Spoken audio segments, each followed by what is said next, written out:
This is how to research a project for Social 7 in 2015.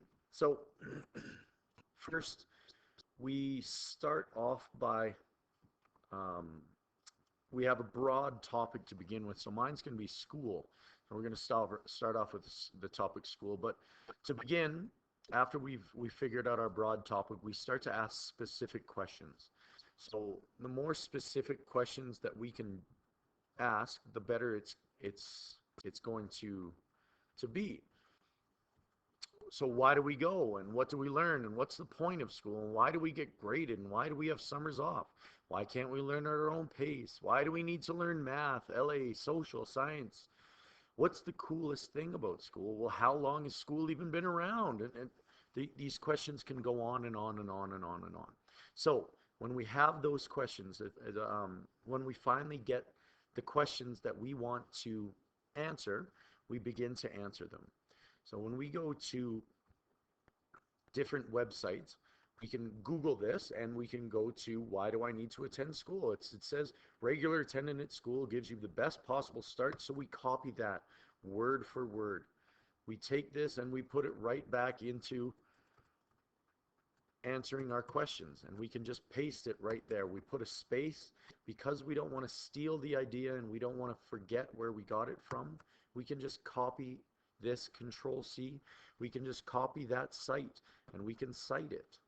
And then we can go to the next one and we can find out and we can start to read, and we briefly peruse this and we look and okay, this question comes to light. Okay, well, what do we need to bring up school here? Okay, well, right now the purpose of school. Okay, so I'm going to copy this and I'm going to put it over here and I'm going to go Control Enter, and then again we need to cite this. So we copy the website and we put it down and we put this right here. Now you can put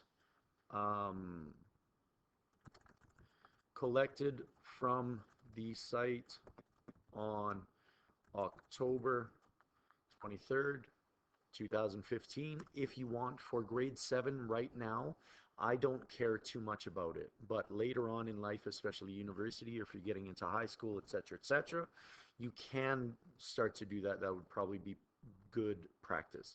So we can copy more things. We can go here, we can copy this, etc. I'm sure you get the point. So when we use Wikipedia, because Wikipedia is often debated, Wikipedia is a fantastic site. This is the new dictionary, and anybody that says it isn't doesn't know how to properly use Wikipedia. Wikipedia is a fantastic site, but you need to double check it. So if we look at the list of the oldest schools in the world and we go down and it says 2nd century BC, well, this is fantastic.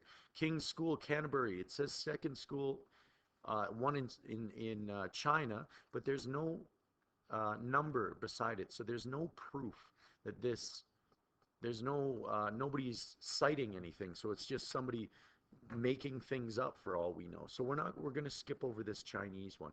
We're going to jump to this one. So when we click the numbers, it brings us down to these references at the bottom of Wikipedia, which you can see if you just scroll down all the way down, you'll see references. Now when we follow these references, kingschools.co.uk looks like a website. We'll follow this. The page is not found. Might be because that's weird. Okay, so we're going to go back, and maybe it's not that one. Well, maybe we can go to lessons from history, and it doesn't look like this is cited either. It doesn't look like there's anything there. Well, what happens if we go to the Beverly Town Council website for this one? Well, maybe we could use that. That looks okay. But a better one, if we go back and we're going to copy the word school derives from Greek, originally meaning leisure. There's proof of this. So when we go down and we scroll down all the way down to the references, or click that number that brings us down to the bottom as well, we can go to online etymology. So it brings us here and it says school, place of instruction. Oh, the original notation is leisure. So we can copy this instead of citing Wikipedia, which is not a good site to cite. Like, it's not good proof. We can use their sites and say the original notion is leisure, blah, blah, blah. We can copy this and we can go back to our notes, and we can cite that site. Now that is the proper way to use Wikipedia. It is a fantastic place where there's a whole bunch of references already thought out for you. You need to double check them. Once you double check them, absolutely use that site. That's the excellent site. Please don't put Wikipedia in your reference page. So when we finally have these notes and we understand these and we've read these and we know what we want to write about, we can open up either Smart Ideas, which I've used before, or you can go to just get a piece of paper and we can start what's called a mind map. Now this mind map, we can type in the middle, we put oldest school, because that's finally when I've decided that what I want to do. I've started with such a broad topic of school in general, and I finally gotten it down to schools. The oldest school is going to be my topic, and that's what I'm going to talk about.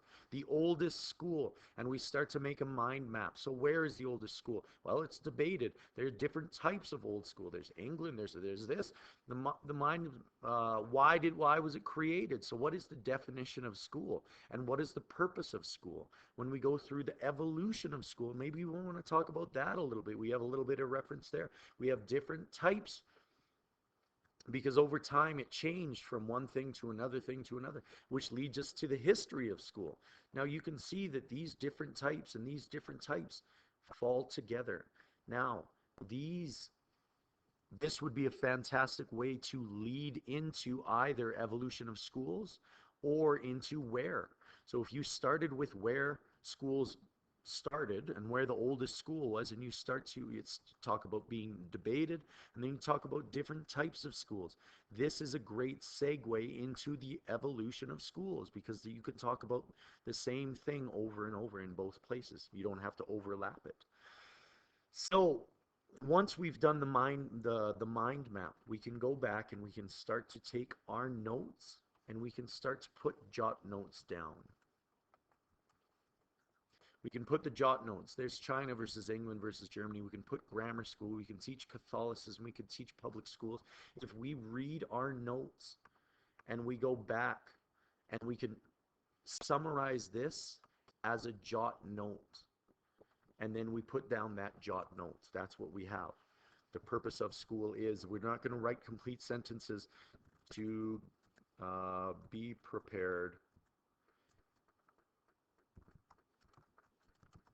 for work.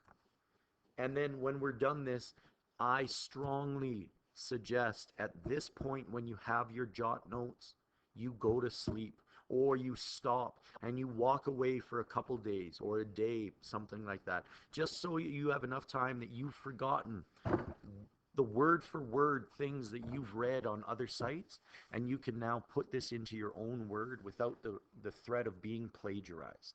Now from your jot notes, when you go back, this is when your presentation begins, because these jot notes will begin into paragraphs. China versus England versus Germany. We start to write about what we remember about China versus England versus Germany. Well, there was a school in China, but it's not proven. Well, England, so maybe I can prove it somewhere. School in English, there was the oldest school there. Well, the school in Germany was the first. There's the first non-English school. There's the first school in America, and this point was this. Teaching grammar school and how it's different than teaching Catholicism and how it's different than public school. And though now our presentation is starting to take shape. Once we've done this research, now would be a good time to step back, look at what you have, and figure out the best way to present this in class. If the best way is to present a man walking to the oldest school and showing it, and maybe it's a documentary. If you have a whole bunch of pictures and you just want to put your jot notes up and you're prepared to speak because you're a fantastic speaker, then do that. If this leads itself very well to an art project, do the art project. But it's very tough to know before you get all your research done. I hope that helps. It's a short 10-minute video about how to research for your social studies projects in grade 7.